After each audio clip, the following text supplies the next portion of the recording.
En contra de lo que se cree popularmente, el psicoanálisis no afirma que fingimos ser morales y civilizados, pero en realidad solo queremos sexo. El psicoanálisis afirma que fingimos ser cínicos, hedonistas y amorales, pero en realidad estamos gobernados por morales secretas. Slavoj Zizek. Hola a todos, bienvenidos a Filosofía de Película, yo soy Oscar. Vamos a tocar el tema del psicoanálisis que tenía prometido hace no recuerdo cuánto. Y conviene empezar por las concepciones erróneas, por los mitos acerca del psicoanálisis. Hay tantos errores de conceptos sobre la teoría psicoanalítica que no sé por dónde empezar. Creo que conviene clasificarlas en tres grandes grupos. Los errores populares, el psicoanálisis de café, la instrumentación política del psicoanálisis de café, cuando estos errores populares se convierten en materia de panfletos políticos. Y tercero, tergiversaciones deliberadas con el fin de desacreditar el psicoanálisis y justificar su prohibición. Detrás de cada uno de estos tres grandes grupos de errores, de mitos, entre mitos en el sentido de creencias erróneas, hay un tipo distinto de personas. Elegí 7 de estos mitos sobre el psicoanálisis, sin duda hay muchos más. Vamos a verlos.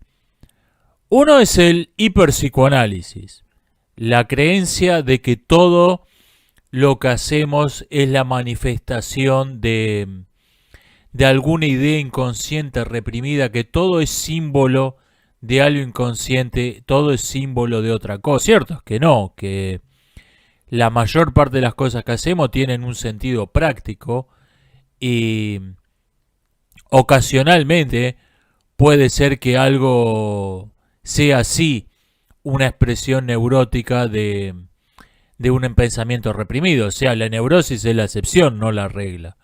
El propio Sigmund Freud se reía de este hiperpsicoanálisis diciendo que un cigarrillo por lo general es solo un cigarrillo.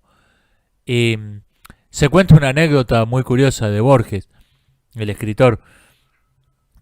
Durante la batalla de Inglaterra se estaban recibiendo noticias de la guerra en un bar de Buenos Aires, y alguien con ideas psicoanalíticas dijo que el ir a refugiarse en el metro, en el subte, era una regresión al útero materno. Se iba a buscar refugio en la madre tierra de esa agresión exterior que venía desde el aire.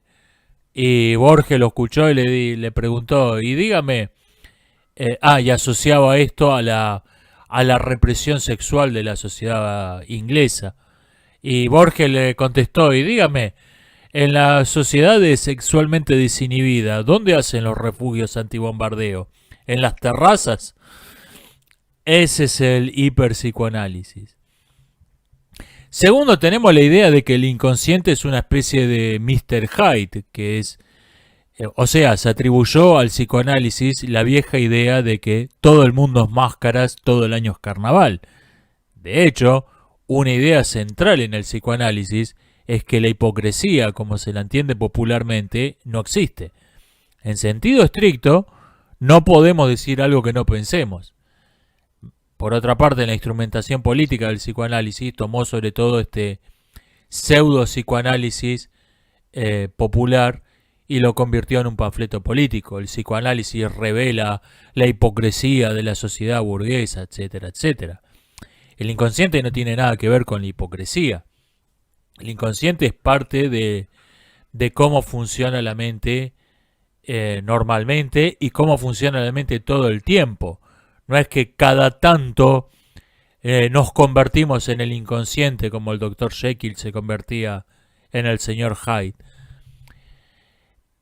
Otro gran mito, este caso creado artificialmente, es que existe alguna clase de agenda política psicoanalítica.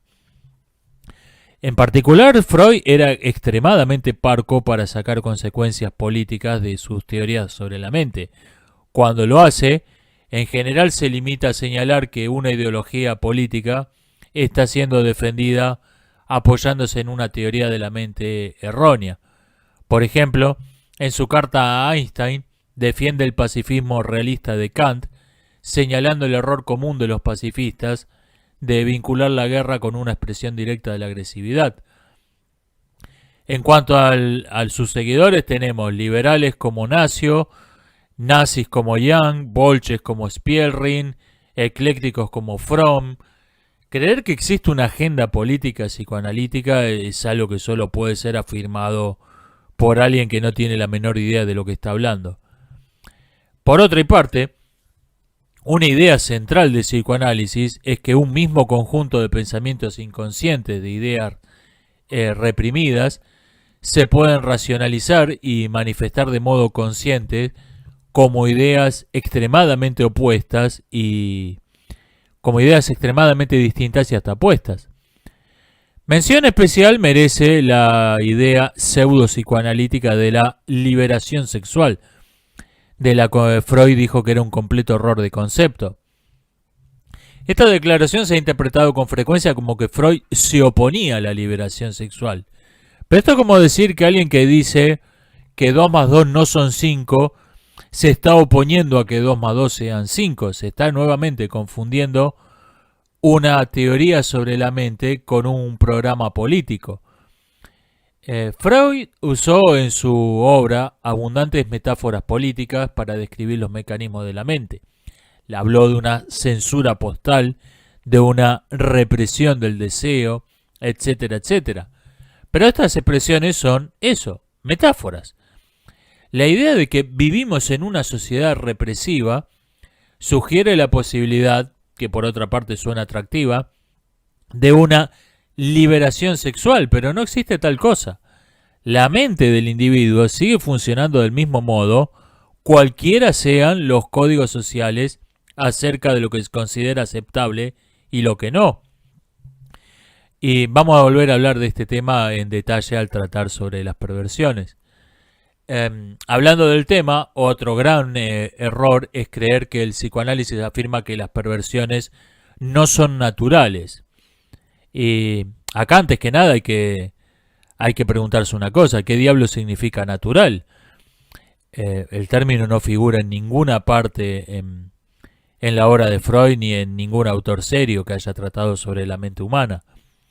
El río que se sale de curso, esta sería una buena analogía de lo que es una perversión, no es menos natural que el que sigue su curso normal. No hay ahí otra cosa que agua, y esta agua conserva sus mismas propiedades químicas y se mueve por la misma fuerza de gravedad. Bueno, en la perversión no hay otra cosa que los mismos subinstintos que forman parte del instinto sexual normal. Otra es que nos enamoramos de personas parecidas a nuestro padre del otro sexo. Y esto por lo menos no repugna a la teoría psicoanalítica. Ahora, en ninguna parte lo dice Freud, ni ningún otro autor que yo recuerde. El complejo de Edipo no se trata de esto. El complejo de Edipo se trata de que la misma estructura que existía en nuestro pequeño mundo familiar cuando éramos niños pequeños va a aparecer repetida en muchos aspectos de la vida, cambiando el objeto que ocupa el lugar del padre, el objeto que ocupa el lugar de la madre. Pero incluyendo sustitución las relaciones amorosas. Las relaciones amorosas van a tender a repetir lo que Freud llama la historia de amor de los padres. En ninguna parte habla del parecido físico o del parecido psicológico de las personas. Puede decirse que tiene sentido, no es incoherente con el psicoanálisis esta, por lo menos. 6. He llegado a saberlo todo sobre la mente humana menos una cosa: ¿qué quieren las mujeres? A ver, claramente esta sentencia es apócrifa. Freud no era un ejemplo de modestia precisamente, pero ningún adulto puede decir seriamente algo así. Si lo dijo, habría de bromas. Esto parece tener alguna referencia con el problema del Edipo femenino, que en algún momento fue tema central de las discusiones en la escuela psicoanalítica. La teoría del complejo de Edipo no es de género neutro. Está pensada desde la perspectiva de un niño varón. Entonces surge la pregunta de cómo funciona el Edipo femenino. Como hipótesis provisoria, se inventó el complejo de Edipo al revés. Freud detestaba el término complejo de Electra, aunque no pudo evitar que quedase. El tema del Edipo femenino fue tratado después seriamente, sobre todo por Melanie Klein, de la que voy a hablar en otro video, en otra parte de este video. Pero esta sentencia apócrifa no tiene nada que ver con esto. La sentencia apócrifa le atribuye a Freud el mito popular de la inconsistencia, de la impermanencia de las mujeres, de lo cual es completamente inocente. Y 7. La religión es una neurosis colectiva. En este caso, la sentencia es verdadera, pero la interpretación no lo es. En efecto, Freud dice esto, pero esto se interpretó como que la religión es una especie de enfermedad y debe ser eliminada. Y acá es donde estamos alejados del sentido original de la cita. Para Freud, la civilización es básicamente una neurosis. La civilización es el progreso de las neurosis.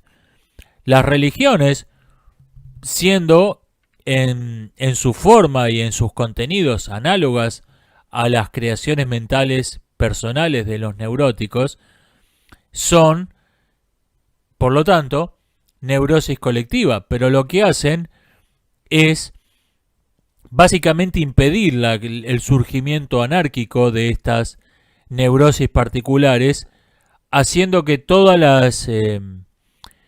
los sujetos se remitan a un mismo conjunto de representaciones neuróticas. Lejos de verlo como algo a ser eliminado, a Freud le preocupaba el porvenir de esta ilusión.